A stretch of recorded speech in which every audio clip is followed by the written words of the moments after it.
Welcome to wisdom world. Guys चलिए आज हम एक छोटा सा टॉपिक देखते हैं एग्जाम पॉइंट ऑफ व्यू के accordingly about the Vedic period. ठीक है, वैदिक पीरियड इसलिए भी इम्पोर्टेंट रहता है क्योंकि जो हमारा एंशियंट हिस्ट्री का ये क्या बनता है कि इम्पोर्टेंट पार्ट बनता है, क्योंकि इसी दौरान क्या हुआ था, कुछ टेक्स्ट जो होते हैं, कुछ लिटरेचर जो थे, जो कुछ जोग्राफिकल फीचर्स वगैरह चीज़ें हमें उनकी एविडेंसेस मिलते हैं कि हाउ सोसाइटी कैन जो है वो आगे मूव करती रहती है। ठीक है, तो सबसे पहले हम लोग किसके बारे में बात कर रहे हैं आज का जो हमारा मेन टॉपिक है that is the Vedic period. ठीक, नाउ तो सबसे पहले हम देखते हैं कि इन शॉर्ट अगर हम आपसे बात करें कि जो सिनॉप्सिस अगर हम इसकी देखेंगे तो जो ये वैदिक टाइम स्टार्ट कब हुआ था कि जब आर्यंस जो थे, ठीक है, आर्यंस जो थे वो क्या हो गए थे, सेंट्रल एशिया से कहाँ पे आ गए थे, इंडिया में आ गए थे। देखो एक्चुअली में कुछ क्या थे, आर्यंस थे, ये लोग कहाँ से आए, सेंट्रल एशिया से उठे ये इंडिया की तरफ मूव करते रहे और यहाँ से रशिया टू सेंट्रल एशिया, और ये कौन सी लैंग्वेज बोलते थे, इंडो यूरोपियन लैंग्वेजेस जो थे ये बोलते थे।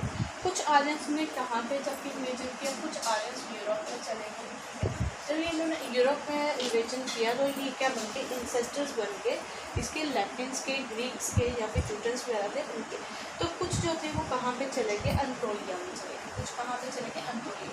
अंतोलिया जो है ये पुराना नाम है, इसका जो प्रेजेंट डे हमारे पास टर्की, हम टर्की के नाम से जिसको जानते हैं, उसका पुराना नाम क्या था, अंतोलिया। ठीक है, और ये आर्यंस जो अंतोलिया में गए इनको हम लोगों ने क्या कहा, हिटाइट्स का, क्या कहा, हिटाइट्स। फिर यही आर्यंस मतलब इन्हीं के कुछ लोग जो थे वो कहाँ पे चले गए, बेबीलोन। ठीक है, बेबीलोन जो है वो कहाँ पे है, बेबीलोन जो है वो जगह है इराक। ठीक है, बेबीलोन मतलब इराक में चले गए और यहाँ पे जो गए इनको क्या कहा, जो लगा के साइट्स कहा जाता है। ठीक है, और ये जो थे फिर ये कहाँ पे इन्होंने और कहाँ पे यूज की, जैसे नॉर्थ ईस्ट जो सीरिया है उसके नॉर्थ ईस्ट में भी चले गए थे कुछ। तो नॉर्थ ईस्ट सीरिया में जो लोग गए थे, अभी जो गए थे इनको कहा जाने लगा मितानी। ठीक है, मितानी। एंड आफ्टर दैट अगर हम बात करें किसकी, वो आर्यन जो कहाँ पे आ गए, इंडिया में आ गए, इनको क्या कहा जाने लगा, इंडो आर्यन कहा जाने लगा, इंडो आर्यंस कहा जाने लगा। ठीक है, hope you all these things are visual to you. ठीक,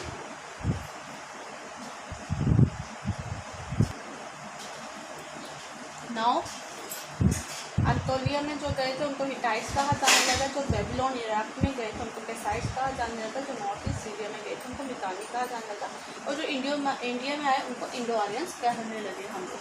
अब देखो कुछ क्या हुई थी, ट्रीटी हुई थी और कुछ जो गॉड्स थे वो हमें देखने को मिले। सबसे पहले हम बात करते हैं इन वैदिक पीरियड के लिटरेचर के बारे में। ठीक है,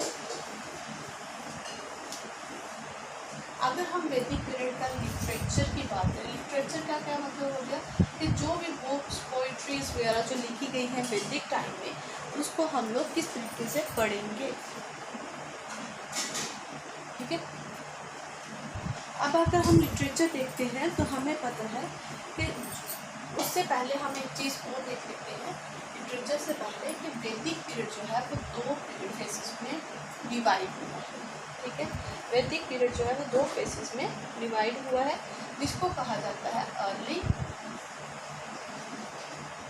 वैदिक पीरियड और दूसरे को कहा जाता है लेटर वैदिक पीरियड। जो अर्ली वैदिक पीरियड है, ठीक है, ये कब से लेके कब तक चला था, 1500 से लेके 1000 BC। आई होप कि आपको टाइमलाइन अच्छे से पता होगी, before century and after domino. ठीक है, देन सेंचुरी। ओके, देन इसके बाद जो हमारा लेटर वैदिक पीरियड है ये कब से लेके कब तक चला है, 1000 BC से लेके 600 BC तक। राइट, अब जो भी चीज़ हम पढ़ेंगे, चाहे लिटरेचर पढ़ेंगे, चाहे ज्योग्राफी पढ़ेंगे, चाहे इसकी को सोसाइटी के बारे में पढ़ेंगे, तो वो सारी चीज़ें किसके अकॉर्डिंगली पढ़ेंगे, हम इन फेसिस के बेसिस पे पढ़ेंगे। ठीक है, तो सबसे पहले हमने किसकी बात करना स्टार्ट की थी, लिटरेचर के बारे में पढ़ना स्टार्ट करेंगे। ठीक है, अब हम देखेंगे कि लिटरेचर जो है इसका वो किस तरीके से कहाँ से लेके कहाँ तक चलेगा। अब जब लिटरेचर की बात आती है तो लिटरेचर में हमें सबसे पहले पता होना चाहिए, अगर वैदिक पीरियड की बात करें तो सबसे पहले क्या लिखे गए थे, वेदास लिखे गए। ठीक है, generally we know that there are 4 Vedas. ठीक है, 4 वेदास हैं, जिनमें से एक वेदा जो है जो फर्स्ट वेद है दैट इज द ऋग्वेद। ठीक है, ऋग्वेद जो है वो किस टाइम पे लिखा गया था, अर्ली वैदिक पीरियड के टाइम पे लिखा गया था। ठीक है, कब लिखा गया था, अर्ली वैदिक पीरियड के टाइम पे लिखा गया था। एंड उसके बाद जो आएंगे that is Yajurveda, Yajurveda, Samaveda and the Atharvaveda. ये तीनों वेद जो थे इसमें लिखे गए थे लेटर वैदिक पीरियड के दौरान लिखे गए। ठीक है, इज इट। अब ये जो चीज़ें हैं इसको हम 1 बाय 1 जो है वो पढ़ेंगे। ठीक है, अब जो ऋग्वेद है ये कहाँ से निकल के आया है, इसमें इस वेद में हम इसको बोलते हैं कि ये वेद ऑफ प्रेज। इसमें जो उस टाइम के गॉड्स थे, स्पेशली जो किसकी बात करते हैं हम, इंद्र देव की, इंद्र हो गए या फिर जो अग्नि है उनकी बात करते हैं। तो ये सारे वेद जो हैं वो किस में आते हैं, ऋग्वेदा में ये गॉड्स मेंशन है। अब वेद ऑफ प्रेज है तो ऑब्वियसली बात है कि जो भी रिलीजियस वर्क इसमें है, जो पूरी इन्वोकेशन है सिर्फ और सिर्फ भगवान को डेडिकेट की गई है, वो कौन सी है, ऋग्वेद में मेंशन है। ठीक है, ऋग्वेद में अगर आप इस बुक को डिवाइड करोगे देखोगे तो इस बुक में कितने हैं, 10 मंडल्स। 10 मंडल्स का मतलब जो चैप्टर्स हैं वो 10 है, और जो सबसे पुरानी वाली हाइम्स है जो सबसे पहले लिखी गई थी वो है 2 to 7।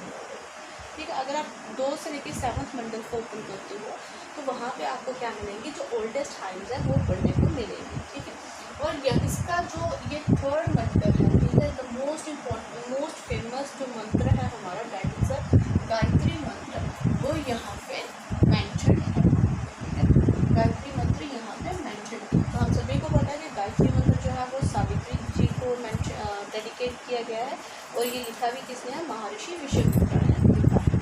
ठीक है, यहाँ तक तो क्लियर हो चुका है। और अगर हम हाइम्स देखें तो हाइम्स में मैंने बोला जैसे इंद्र और अग्नि को ज़्यादा इंपॉर्टेंस दी जाती थी उस दौरान अर्ली वैदिक पीरियड में। तो जो ज़्यादा हाइम्स हैं वो इंद्र को डेडिकेट की गई हैं, जिसमें से 250 हाइम्स हैं। ठीक है, और अगर अग्नि की बात करें तो उसमें उनको 200 है, और टोटल अगर इसकी बात करें तो टोटल इसमें कितनी हाइम्स थी, 1028 हाइम्स थी। ठीक, अब देखो यजुर्वेद की बात करें अगर हम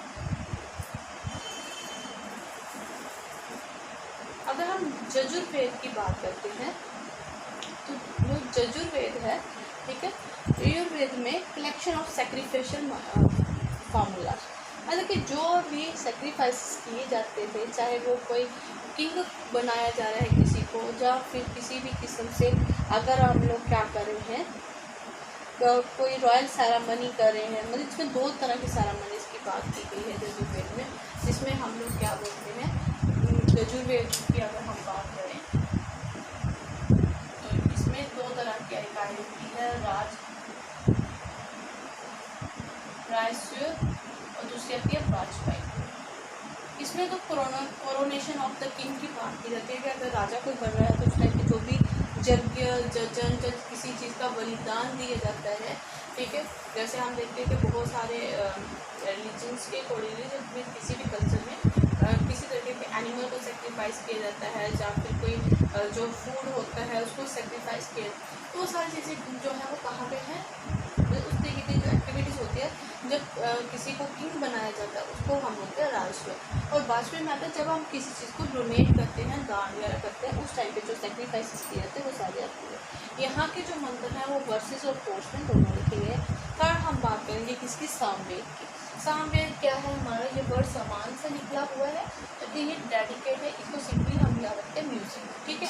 अगर म्यूज़िक के साथ जुड़ा हो तो इट मीन्स कि जितनी भी हाइम्स हैं उनको जो चैंटिंग करने का तरीका है, जो भी हम देखते हैं कि मंत्र जो भी पंडित वगैरह जो आचार्य होते हैं जब उनका उच्चारण करते हैं, जब वो गाते हैं उनको किसी फॉर्म में, तो सारा म्यूज़िक कहाँ से निकल के आया है, सामवेद से निकल के आया है। तो यहाँ मैं आपको एक चीज़ और बता दूँ कि इंडियन म्यूज़िक का भी ओरिजिनेट कहाँ से माना जाता है, सामवेद से ही माना जाता है, ठीक है। और इसको बुक ऑफ चैंट्स भी कहा जाता है। क्या कहा जाता है? Book of chants, right. अगर हम इसमें बात करें इसकी last Veda, that is the Atharvaveda. Atharvaveda में क्या है? अथर्ववेद सबसे पहले हमें याद रखना है कि ये 9 आर्यों के द्वारा लिखा गया। ये जो ऊपर वाले तीनों वेद हैं, ऋग्वेद से लेकर सामवेद तक, ये आर्यन्स ने लिखे, ठीक है। और ये जो अथर्ववेद है ये 9 आर्यन ने लिखा है। और सबसे इम्पोर्टेंट चीज़ हमारी यहाँ पे क्या आएगी कि जो अथर्ववेद है इसमें जो है बहुत सारे फार्मूलाज हैं, जितनी भी ईवल्स होती हैं, जो डिजीज़ होती हैं, उनको किस तरीके से रिमूव किया जाए, उसके जो फार्मूलाज हैं, उसके जो रिलेटेड जो भी चीज़ें हैं वो कहाँ लिखी गई है, अथर्ववेद में लिखी गई है। और यहाँ तक कि इसको क्या मानते हैं, बहुत यूजफुल जो वेद माना जाता है, दैट इज़ द अथर्ववेद, ठीक है। क्योंकि यहाँ से हमें बहुत ज़्यादा इंफॉर्मेशन जो है वो मिलती है, right. So Soli in short अगर हम देखें, there are the 4 Vedas, Rigveda, Yajurveda, Samaveda and Atharvaveda. Rigveda, Yajurveda, Samaveda, these are also known as त्रया, ठीक है। क्योंकि ये अथर्ववेद के त्रया बोला जाता है इनको, बिकॉज आर्यन्स ने लिखा है इनको, ठीक है। तो इनको हम त्रया के नाम से भी जानते हैं कि त्रया क्या है। और अथर्ववेद के अकॉर्डिंगली चलें तो अथर्ववेद जो है वो 9 आर्यों ने लिखा है, ठीक है। Okay, this is important things. Now I can wrap all these things.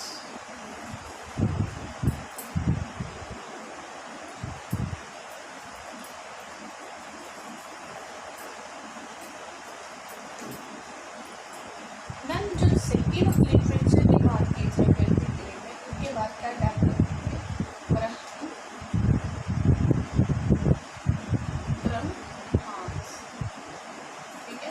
के बारे में हम पढ़ चुके हैं। अब हम किसकी बात करेंगे? ब्रह्मांस, ठीक है।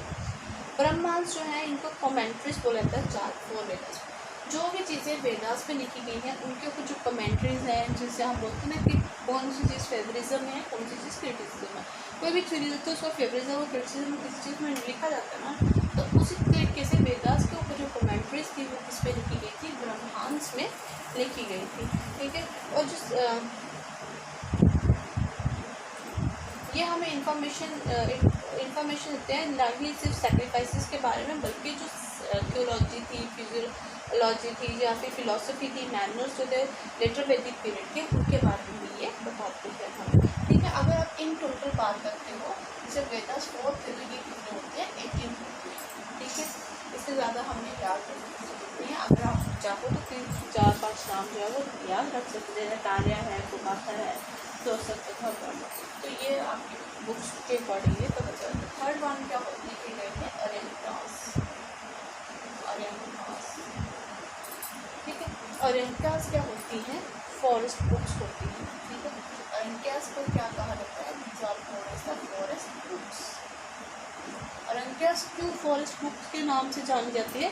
क्योंकि ये जो है जितनी भी सेक्रीफाइसेस है, प्रिस्टली जो फिलॉसफी थी, जो उस टाइम के प्रीस्ट होते थे, पुजारी होते थे, जो गुरुज होते थे, वो क्या करते थे? जंगलों में बैठ के जो शिष्यों को सीख देते थे, जो उनको ज्ञान बांटते थे, उनकी जो वर्ड्स होते थे उनको कंपाइल करके जो बुक लिखी जाती थी, these are known as the अरेंटास, ठीक है।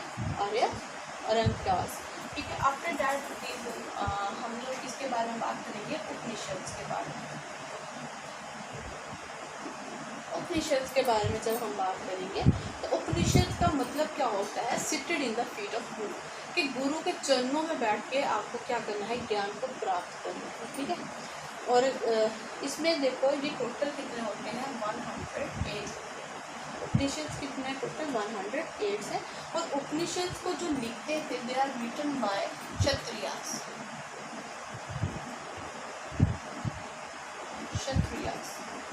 ठीक है, क्योंकि जब हम सोसाइटी पढ़ेंगे तो हम देखेंगे किस किस तरीके से ये डिवाइड हुई थी। पहले तो ऐसा कुछ नहीं था। ठीक है, क्षत्रियास जो थे उन्होंने उपनिषद लिखे थे 108 और ये फिलोसफिकल टेक्स्ट थे। ठीक है, तो उपनिषद का मतलब चलेगा to be seated in the field of guru and safe teaching. अगर आप इसकी सेंट्रल थीम की बात करते हैं, उपनिषद क्योंकि थोड़े से इंपॉर्टेंट रखते हैं, तो उपनिषद की अगर आप क्या बात करते हो कि इनका जो सेंट्रल थीम है वो कौन सा है, जाना मार्ग। ठीक है, जाना मार्ग मतलब क्या है कि to walk path of knowledge, कि आपको क्या जानना, कहाँ किसके अकॉर्डिंगली काम करना है, ज्ञान को प्राप्त करके आपको चलना है। ठीक है, पाथ ऑफ नॉलेज। फिर देखो जैसे हम बोलते हैं कि रीबर्थ होता है, मरने का बोलते हैं ना हम कि मरने का फिर से जन्म होता है। कई लोग बोलते हैं इस जन्म में ये था, शायद पिछले जन्म में कुछ ऐसा होगा, पिछले जन्म में मैंने ये किया होगा। तो वो जो रीबर्थ वाला जो कंसेप्ट है वो भी हमें कहाँ से मिला है, उपनिषद से मिला है। और अगर पर्टिकुलर उपनिषद की बात की जाए तो बृहन्नायक उपनिषद है, वहाँ से निकाला गया।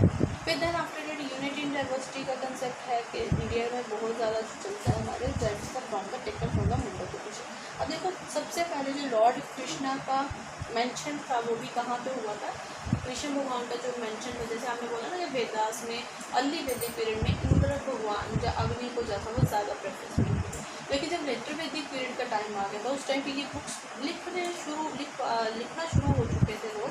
तो उपनिषद में कौन सा, उपनिषद के टाइम पे वहाँ पे लेटर वैदिक पीरियड में किसको किया गया, लॉर्ड कृष्णा को रेफर किया गया। ठीक है, ओके। देन उसके बाद हम बात करेंगे वेदास, जिसको हम बोल सकते हैं वैदिक ग्रामर। ठीक है, लिम्स ऑफ द वेदास। इसमें क्या होता है कि ये कुछ टॉपिक्स होते हैं, मतलब कि ओरिजिनल वेदास के, और कंसंट्रेट करते हैं टॉपिक्स। जैसे कुछ टॉपिक्स है जैसे शिक्षा हो गया, ठीक है, एजुकेशन के बारे में, इटमोलॉजी हो गया, निरुक्ता हो गया, निरुक्ता की बात करता है। देन आफ्टर दैट ये ज्योतिष की बात करता है, ठीक है, एस्ट्रोनॉमी। ठीक है, देन आफ्टर दैट ये व्याकरण की बात करता है। ठीक है, व्याकरण की बात करता है। ठीक है, अब देखो वेदास में क्या गया कि वो चीज़ें जो वेद्स के साथ कनेक्टेड तो हैं, लेकिन वहाँ पे ये किसकी बात कर रहा है, एजुकेशन की, इटमोलॉजी की, ग्रामर की, एस्ट्रोनॉमी की, और ये सारी चीज़ों की बात किया जा रहा है। ठीक है, तो अब यहाँ पे हमें क्या पता चलता है कि वेदास जो है ये क्या है, एक पार्ट है किसका, वेदास का। जैसे हिंदी पढ़ते हैं ना हम, तो उसके साथ क्या आती है, हिंदी व्याकरण आती है। उर्दू पढ़ते हैं तो उर्दू की ग्रामर होती है, इंग्लिश पढ़ते हैं तो इंग्लिश ग्रामर होती है। इट मीन्स कोई भी लैंग्वेज पढ़ते हैं तो उसके साथ साथ उसकी क्या होती है, ग्रामर होती है। ग्रामर किस लिए होती है, सो दैट कि हम उस बुक का, उस सब्जेक्ट का लिटरेचर अच्छे से समझ पाए। इसीलिए वेदास की एक किस्म की जो ग्रामर वाला जो क्वेश्चन था, जो अब किसमें डाला गया, वेदव्यास में डाला गया, जहाँ से हमें इसके बारे में पता चला जाता है कि ओरिजिनली वेदास में क्या क्या लिखा है और हम लोग उसको किस किस तरीके से अंडरस्टैंड कर सकते हैं। ठीक है, उसके बाद क्या हम देखेंगे, एपिक्स के बारे में। किसके बारे में देखेंगे, एपिक्स के बारे में। एपिक्स में क्या होता है, जो सबसे इम्पोर्टेंट एपिक्स है हमारी, दैट इज द रामायण। दो एपिक्स हैं, नंबर की बात करें ऐसे तो बहुत सारी है, लेकिन नंबर्स में रहने देते हैं इसको। ऐसे इम्पोर्टेंट बात करते हैं कि दो हैं, एक रामायण और दूसरी महाभारत। ठीक है, अब जो रामायण है सीधी बात है, ये लॉर्ड कृष्णा लॉर्ड रामा पे बेस्ड है। ठीक है, उनकी लाइफ हिस्ट्री पे। रामायण लिखी किसने है, the most important question is, तो इसको लिखी किसने लिखी है, महर्षि वाल्मीकि। ठीक है, वाल्मीकि को आदि कवि भी कहा जाता था और आदि कवि। इसको ये वॉज द फर्स्ट पॉइंट, अगर आप बोल लो ना तो ये फर्स्ट पॉइंट। ठीक है, अगर आप महाभारत की बात करते हो तो महाभारत जो है वो लिखी गई है महर्षि वेदव्यास। ठीक है, ओके। इसमें जो Kurukshetra Mahabharata, one by one इनको डिस्क्राइब करते हैं। अगर हम रामायण की बात करते हैं, ऋषि वाल्मीकि ने तो लिखी है, फर्स्ट टाइम उनका पोइट है। ठीक है, कि जितनी भी पोइट्री लिखी गई है उनमें से सबसे पहले ये वाली इसको कहा जाता है। इसमें जो लॉर्ड राम है, भगवान राम है, इनको तरीके से मैंशन किया जाता है। इनको बोला जाता है कि 4 फोल्ड ऑब्जेक्टिव जो है मैनकाइंड के इन्होंने अपनाए हैं, जिसको हम क्या बोलते हैं, पुरुषार्थ। पुरुषार्थ, ठीक है। पुरुषार्थ में ये 4 जो इन्होंने चीज़ें बोली हुई हैं वो कौन सी हैं, चलिए देखते हैं। सबसे पहले ये इन्होंने क्या बोली, 1 से 3 एंड 1 4।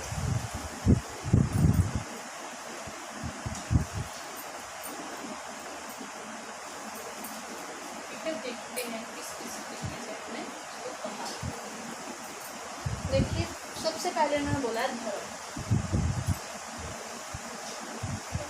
धर्म की बात की है कि राइटनेस, जो भी आप चीज़ करो, ऐसे रिलीजन को भी वैसे करते हैं, तो ये बोलते हैं कि जो भी काम करो आपने सही करना है। दैन आफ्टर दैट अर्थ मतलब इकॉनमी, पैसा भी आपके लिए क्या है, ज़रूरी है, और वो कमाना भी चाहिए, और वो कमाया भी है। Then after fulfilling worldly desire, कि जो आपकी वर्ल्डली डिज़ायर है उनको भी पूरा करना है, ठीक है। देन उसके बाद लिबरेशन फ्रॉम दीज डिज़ायर्स, और लास्ट में आपने क्या कर लेना है, मोक्ष प्राप्त कर लेना। मतलब कहने का कि आपको कोई भी काम करना इस तरीके से करना है जिससे आप पैसा भी कमा सको, वर्ल्डली प्लेजर को भी इंजॉय कर सको, और लास्ट में आप संतुष्ट हो जाओ, ठीक है। और इसी तरीके से उन्होंने क्या किया है, भगवान आपको क्या बोला है, पुरुषार्थ बोला है। कि उन्होंने ये चारों काइंड्स जो है वो अच्छे से, एक आइडियल मैन उनको बताया गया ना, कि उन्होंने ये सारी चीज़ें जो है वो अचीव करी हुई है, ठीक है। देन उसके बाद हम देखते हैं कि रामायण को, जो ओरिजिनल रामायण है उसके 24,000 क्या है, वर्सेस हैं। अगर 24,000 वर्सेस हैं तो इट मीन्स, और ये लिखे कितने में गए हैं, इसमें से हम बोलते हैं 7 खंड्स, जैसे चैप्टर्स होते हैं वैसे इसमें रामायण जो भी चीज़ें मेंशन है 7 खंड पर मेंशन है, ठीक है। 7 किताबें हैं, ठीक है। रामायण जो है डिवाइड हुई है 7 बुक्स में, जिनको खंड कहा जाता है, राइट। अगर आप महाभारत की बात करते हो तो ऋषि वेदव्यास ने लिखा है इनको, क्योंकि महाभारत बहुत सारे लोगों ने लिखी हुई है। इसमें किसके बारे में ज़्यादा जिक्र है, जो कुरुक्षेत्र की जो लड़ाई हुई थी बिटवीन पांडव्स एंड कौरव, उनके बीच में जो सूत्रधर थे कृष्ण जी, लॉर्ड कृष्णा, तो उनकी ये स्टोरी जो है वो पूरी इसमें मेंशन है, ठीक है। इसके अलावा महाभारत में जो है कुछ डिडक्टिव टेक्स्ट जो है, जैसे भगवत गीता वगैरह जो है वो भी निकाली गई है, राइट। मैं यहाँ से थोड़ा सा रख कर देती हूँ, क्योंकि हमें इससे आगे भी पढ़ना है। लिटरेचर का एक पार्ट जो हमारा बनता है, दैट वन इज पुराण,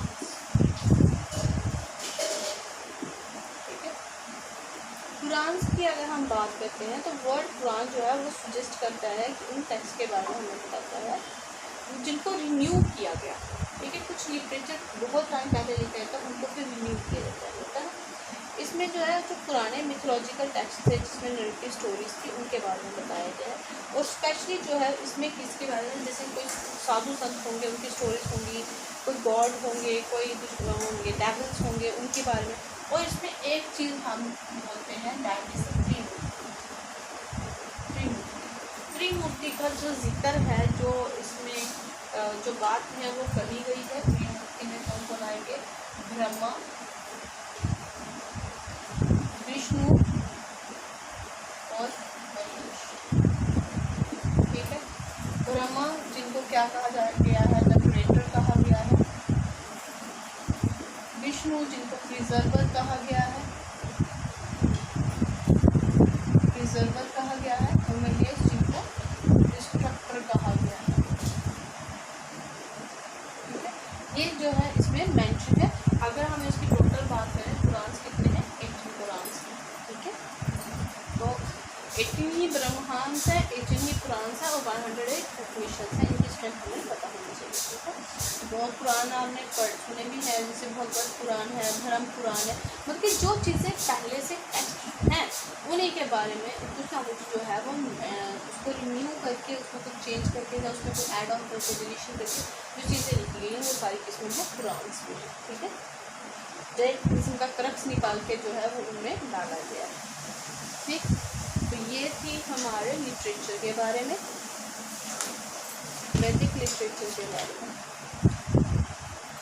और अब हम बात करेंगे किसके बारे में, इसकी ज्योग्राफी के बारे में। और फिर नेक्स्ट जो है वो हम बात करेंगे अगले सेक्शन के बाद, ज्योग्राफी। ये आपको समझ आ गया होगा।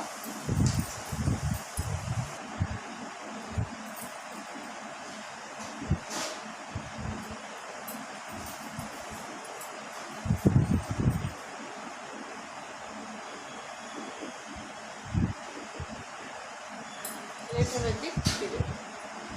अब हमें दोनों के पीरियड्स में क्या देखना है, ज्योग्राफी देखिए।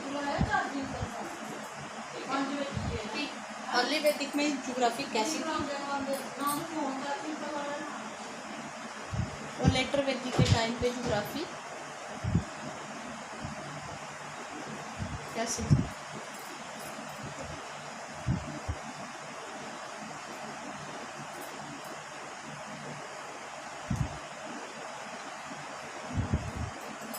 देखो आर्यंस कब आए थे, अर्ली वैदिक एज में आए थे, तो इनको पास किसकी नॉलेज थी, इनके पास जो थी had knowledge of Indus valley.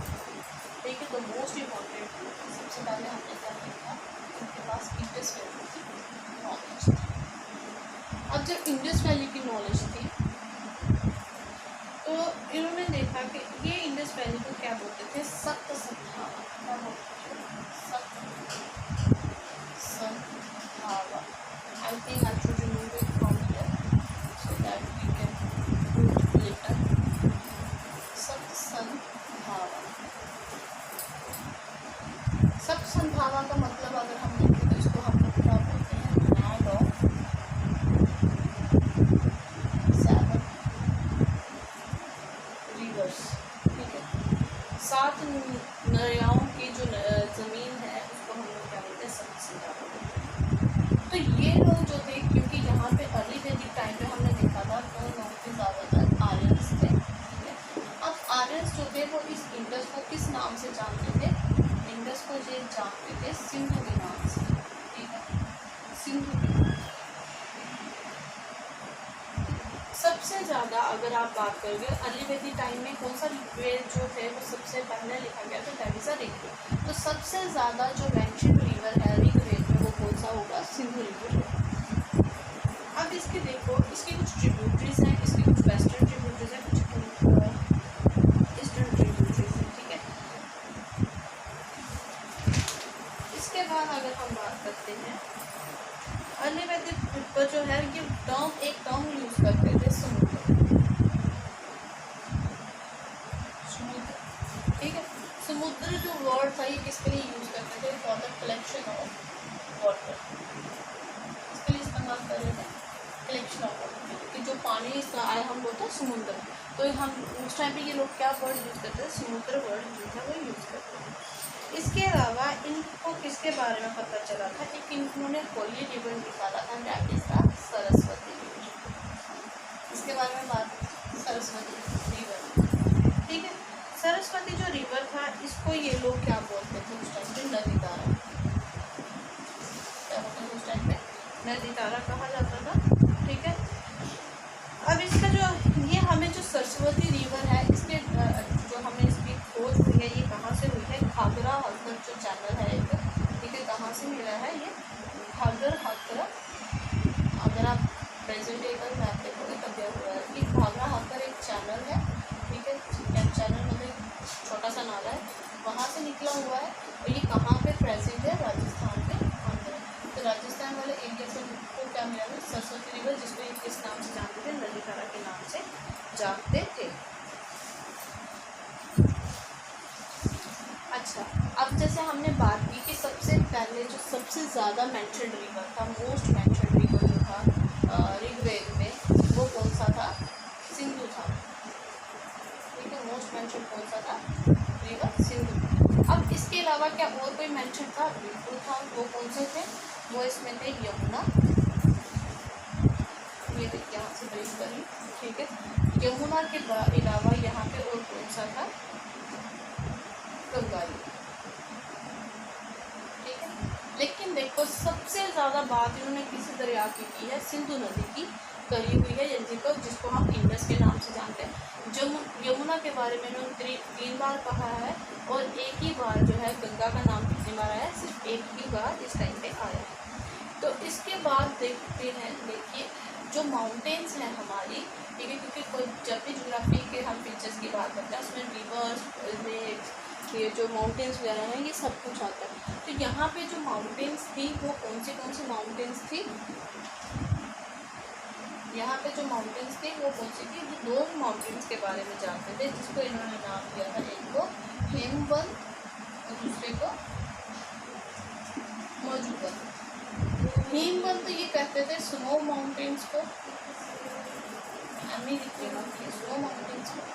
Then उसके बाद जो मधुबन थी यहाँ से ये लोग क्या ले पाते थे, सोमा प्लांट, ठीक है, जहाँ आप बोल सकते हो जो टॉक्सिक इंटॉक्सिकेटिंग ड्रिंक्स जिससे बनती है वो कहाँ से बनती है, मधुबन जो पहाड़ थे वहाँ से, जो जहाँ से इनको जड़ी बूटी मिलती है उनको ये किस नाम से जानते हैं, मधुबन के नाम से जानते हैं, और जहाँ पे बर्फ वगैरह पड़ी होती है उनको हिमवंत के नाम से जानते हैं, ठीक है। तो जो गॉड ड्रिंक्स पीते थे उस टाइम पे, क्योंकि कहा जाता है कि गॉड को जो present on the earth, living on the earth, तो उस टाइम पे जो ये सोम रस वगैरह पीते थे वो किस प्लांट से बनता है, इसी सोमा प्लांट से बनता है, ठीक है। लैंड इनका अगर इसका देखो जाए तो इन्होंने एरिया कौन सा कवर किया था, अगर आप पुराना मैप देखोगे तो इस साइड जो अफगानिस्तान वाला एरिया है वो वाला, फिर ये जो हमारे इंडिया के वेस्टर्न प्रोविंसेस थे उनको कवर किया था, पंजाब था, वेस्टर्न हरियाणा था, मतलब कि ये वाला जो एरिया था हमारा ये उन्होंने क्या किया था, कवर करा, ठीक है। सो होप ये हमने बात की किसके बारे में, अर्ली वैदिक पीरियड के ज्योग्राफी के बारे में। नेक्स्ट हम देखेंगे लेटर वैदिक पीरियड में जो ज्योग्राफी है वो किस तरीके से चलेगी। लेट्स सी, लेटर वैदिक पीरियड में आर्यन जो थे, हमने देखा ना कि पहले वो किस प्रोविंसेस में थे, वेस्टर्न वाले प्रोविंसेस जो थे वहाँ पे थे, ठीक है। अब ये क्या करना शुरू कर दिया, उन्होंने वेस्ट से ईस्ट की तरफ आना शुरू कर दिया। अब ये नहीं बोला था कि यहाँ पे ये अफगानिस्तान की हमारा जो नॉर्थ वेस्ट इंडिया वाला जो पोर्शन था इसको कवर किया था, तो यहाँ से चलते चलते ये किस साइड आने शुरू हो गए थे, ईस्टर्न तरफ आ रहे थे, जो कहाँ पे पहुँच गए थे, ये बिहार और बिहार वाली साइड। तो यहाँ बिहार और बंगाल की तरफ जब ये आ रहे थे तो ये हमें कहाँ से इनके एविडेंसेस मिले हैं कि लेटर वैदिक में इन्होंने मूवमेंट की, ये विदेगा माधव की स्टोरी है वहाँ से पता चला है। और ये विदेगा माधव की स्टोरी जो है मैंने बोला ब्रह्मांस में कुछ लिखा गया है, तो वो जो ब्रह्मांस है उनके बीच में मेंशन है, ठीक है। अब देखो विदेगा में अब तक कहाँ पे पहुँचा था, गंडक रिवर के, यहाँ पे कौन से रिवर्स की बात होगी उनके बारे में पहले देखते हैं। कहाँ पे था, गंडक रिवर का एक मेंशन है, इसका है गंडक रिवर का मेंशन है, इसको क्या कहा कॉल्ड एज, और उस टाइम पे इसको कहा जाता था सदा नीर, के हमेशा बहने वाले, ठीक है, सदा नीर, नीर होता है पानी और सदा हो गया हमेशा, ठीक है। इसके बारे में इनको एक और रिवर के बारे में पता था, that is the river Narmada, ठीक है। इट मीन्स कि ये जो हमारी वेस्टर्न वाली साइड थी उसके बारे में भी ये थोड़ा बहुत जानते हैं, ठीक है। इसके अलावा इनको वेस्टर्न और ईस्टर्न सीज के बारे में पता चल गया। ऋग्वेदिक पीपल क्या बोलते थे सीज को, समुद्र बोलते थे, और उनको इतना ज़्यादा उसके बारे में पता नहीं था कि उनके अकॉर्डिंगली जहाँ पे भी ज़्यादा पानी इकट्ठा हुआ है इट बिकम्स अ समुद्र। लेकिन इनको क्या हो गया था, ईस्टर्न साइड के और वेस्टर्न साइड के सीज दोनों के बारे में पता था, ठीक है। इसके अलावा इनके पास क्या थी, ये जो माउंटेन्स के बारे में जानते थे, ठीक है, माउंटेन्स के बारे में जानते थे, तो ये कौन से माउंटेन्स के बारे में जानते थे, विंध्याना, आज भी प्रेजेंट है विंध्याना माउंटेन्स, बिल्कुल है, ठीक है। कौन से रीजन्स में है, आपके जो वेस्टर्न प्रोविंसेस हैं वहाँ पे है, नर्मदा के पास, ठीक है, नर्मदा वहीं से निकलती है। ऑब्वियसली इनको किसके बारे में पता था, विंध्याना माउंटेन्स के बारे में पता, ठीक है। अब हम इनको इन शॉर्ट देखते हैं इनकी ज्योग्राफी को। देखो सबसे पहले ये लेटर वैदिक पीरियड, और यहाँ पे मैं अर्ली वैदिक पीरियड की बात करती हूँ। वहाँ पे अर्ली वैदिक पीरियड में जब हमने रिवर्स देखे तो हमने सबसे पहले देखा कि इंडस रिवर की बात की, जिसको इन्होंने क्या कहते थे, ये सिंधु रिवर कहते थे, ठीक है। सबसे ज़्यादा रिवर मेंशन था, यमुना था, और देन आफ्टर दैट कौन सा था, गंगा रिवर था, ठीक है। Ganga mention once, Yamuna mention thrice and most mention decrees. यहाँ पे इन्होंने किसकी बात की, गंगा रिवर और नर्मदा की बात करी। माउंटेन्स इन्होंने लेटर वैदिक पीरियड में विंध्याना माउंटेन्स के बारे में पता चल चुका था, क्योंकि नर्मदा के आसपास, नर्मदा के पास ही ये माउंटेन्स थी। और जो अर्ली वैदिक पीरियड था वहाँ पे जो माउंटेन्स थी वहाँ पे इनको दो तरह की माउंटेन्स के बारे में पता था, जिसको इन्होंने क्या नाम दिया था, एक को दिया था हिमवन और दूसरे को दिया था मधुबन, ठीक है। माउंटेन्स एंड द मजमूत वाज़, जहाँ से इनको जड़ी बूटी जो चीज़ मेडिसिन वगैरह के लिए इंटॉक्सिकेटिंग ड्रिंक्स बनाने के लिए प्रोवाइड होती थी। ठीक है, अगर कॉर्ड्स पे देखा जाए तो कॉर्ड्स में नहीं था। यहाँ पे एक और रिवर थी, that is was the Saraswati river. ठीक है, जिसको नदी तारा बोला जाता है। ठीक है, बोलिए स्टूडेंट।